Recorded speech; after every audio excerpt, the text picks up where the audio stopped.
Hello investors, it's time to revisit the electric utilities central U.S.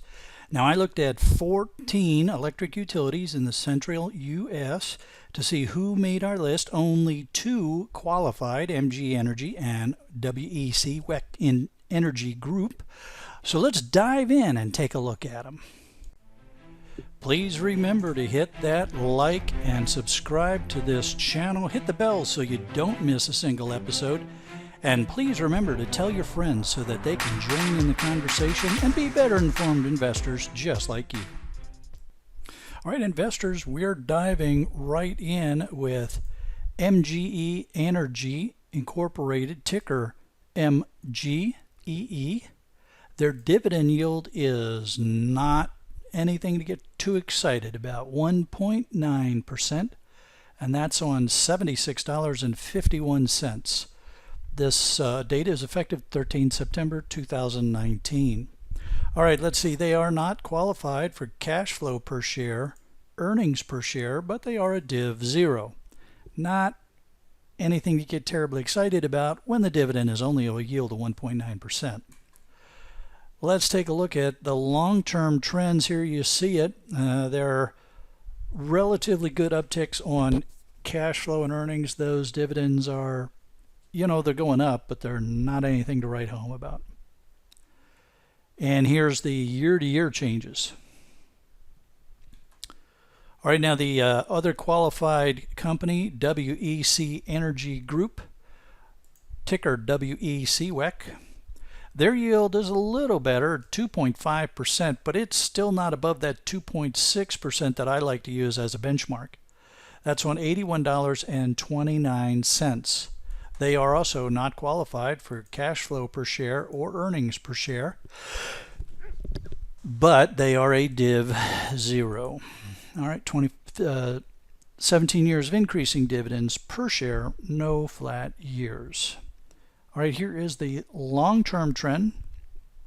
They took a little hit here in 15, but they pulled out again. It almost looks like that line would just smoothly fill in that whole gap right there. And their dividend yield is a little better and climbing nicely, so possibly something to consider. All right, let's see how they stack up relative to each other. We're going to start out with the cash flow per share. You can see WEC outperforming MGE. Even with that hit that WEC took in 15, they're still outperforming MGE Energy and cash flow.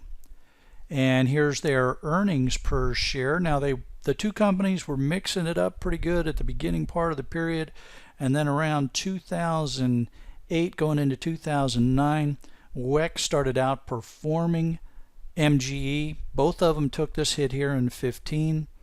And it looks like WEC came out on top, getting a better slope and outperforming since then. Here's their dividend per share. Now let's face it, most people look at utility companies for dividend plays, for income plays. So this becomes a pretty important chart for us. You can see that WEC started outperforming MGE here in 2011. And has been steadily improving and outperforming over MGE. But again, that dividend is 2.5%. That is okay, it's good, but it's, there are other utilities that have better yields that you might want to consider. Now, some folks want to spread their utility risk across East, Central, and West.